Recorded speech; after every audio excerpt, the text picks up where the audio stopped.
నమస్తే అవినాష్ గారు. నమస్తే అండి. అవినాష్ గారు, కుంభరాశి వారికి సెప్టెంబర్ మాసంలో ఈ టారో కార్డ్స్ యూజ్ చేసి వారి రాశి ఫలం ఎలా ఉంటుందో వివరించండి. మీరు ఒక 3 కార్డ్స్ తీయాలని కోరుకుంటాను.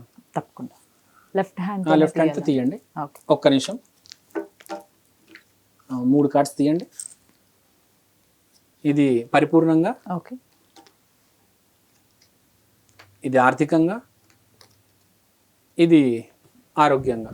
ఓకే, సో కుంభరాశి ఓవరాల్గా ఎలా ఉండబోతుంది? కింగ్ ఆఫ్ స్వార్డ్స్ అంటే ఏంటి? Mental clarity, intellectual power, authority, truth. So దీన్ని బట్టి ఏమొచ్చిందంటే self discipline, intelligence, honest, strong. So ఏం గొడవ లేదు, నిజాన్ని పట్టుకొని ముందుకెళ్ళండి. మెంటల్ క్లారిటీ వచ్చింది, అన్నీ వచ్చింది, కానీ నిజం మాట్లాడాలి. ఓకే. సో పాయింట్ ఏంటంటే ఇప్పుడు అవసరం వేరు, నిజం వేరు. ఇప్పుడు నాకు ఫర్ ఎగ్జాంపుల్ నిజాయితీగా అయితే 5,000 రావాలి, నాకు అవసరం 3,000 ఉంది. 3,000 అడిగితే మీరు నాకు ఇస్తారు, కానీ నిజాయితీగా ఎంత ఇవ్వాలి? మీరు 5,000 ఇవ్వాలి కదా. మీరు నిజాయితీగా మీ వాటా అడగండి, మీకు 5,000 వస్తుంది. మీ అవసరం 3,000 ఉంది కాబట్టి 3,000కి అడ్జస్ట్ అయిపోవద్దు. మీకు ఎంత అవసరం ఉందో ఇక్కడ ఇంత పెట్టాలి, వ్యాపారంగా అంత పెట్టేయండి. ఆ సిచ్యువేషన్ డిమాండ్ చేస్తుంది ఎంత, నువ్వేమనుకుంటున్నావు కాదు, సిచ్యువేషన్ ఎంత డిమాండ్ చేస్తుంది అంత మీరు అక్కడ ప్రొవైడ్ చేయాలి. ఓకే. సో గుర్తుపెట్టుకోండి, go think like a king. Think of sports card వచ్చింది కాబట్టి థింక్ లైక్ ఏ కింగ్. పిచ్చి పిచ్చిగా ఆలోచించొద్దు, చిన్న చిన్న నారో మైండెడ్ థింకింగ్ వద్దు. Think like a king and have the authority. So ఇది కుంభరాశికి పరిపూర్ణ రిజల్ట్. ఇప్పుడు ఆర్థికంగా ఎలా వచ్చింది చూద్దాం. ఆర్థికంగా వీళ్ళకి వచ్చిన card page of swords. So page of swords అంటే న్యూ వేస్ ఆఫ్ కమ్యూనికేషన్.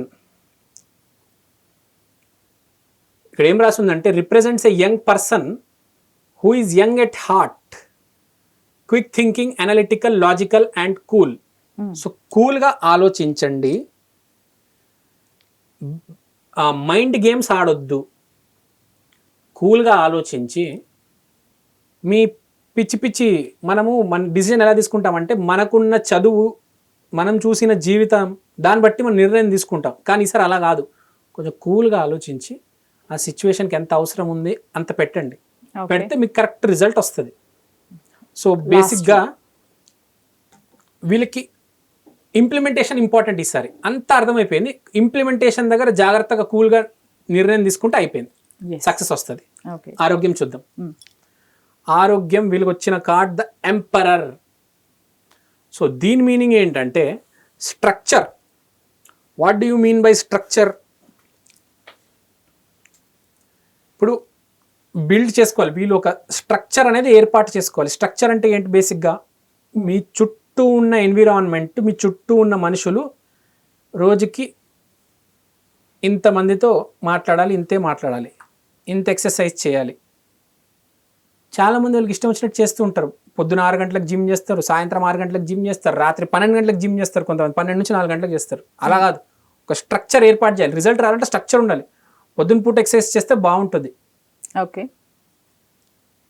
ఆ తిండి కూడా పొద్దున పూట తినాలి బాగా.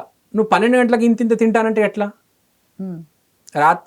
12 గంటలకు తింటే చాలా మినిమం తినాలి, ఇంకా తప్పదు. అంటే కొంచెం స్ట్రక్చర్, నీ లైఫ్ని కొంచెం స్ట్రక్చర్ తీసుకురావాలి అని కోరుకుంటున్నాను. వీళ్ళని డామినేట్ చేయొద్దు. ఈ రాశి వారు చేసుకోవాల్సిన రెమెడీస్ ఏంటండి? కుంభరాశి వాళ్ళు బేసిక్గా శనికి సంబంధించిన రాశి కాబట్టి కొన్ని నువ్వులు శివలింగం దగ్గర లేకపోతే గుడిలో ఇచ్చేస్తే చాలు, లేకపోతే శని ఆరాధన చేసుకుంటే చాలు. శనిశ్చరాయ నమః, ఓం శనిశ్చరాయ నమః అనుకుంటే చాలు.